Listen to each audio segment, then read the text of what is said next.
Hello. হ্যাঁ, কে বলছেন? কাল শিবরাত্রি, শিবের মাথায় জল ঢালতে আসবে তো? কি? শিবরাত্রিতে জল ঢালতে আসছো তো? কোথায়? শিবের মাথায়। কেন? শিবরাত্রিতে তো মেয়েরা জল ঢালে শিবের মাথায়।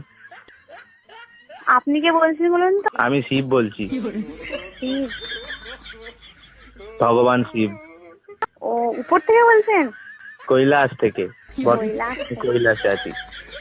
ও, কৈলাস থেকে আমাকে ফোন করে বলছেন শিবের মাথায় জল ঢালার জন্য। এটা কি খ্যাপামো নাকি? বেলপাতা 3টের বেশি আনবে না। 3টে, কারণ তোর মাথায় চাপ আসবে আমার। আর ঠান্ডা জল ব্যবহার করবে না, দুধ পাইল করে জলটা গরম করে নেবে। আমি তো ভাবছি মাটির কোষ থেকে জল নিয়ে যেটা প্রচুর ঠান্ডা হয়। ওরে বাপ রে, একে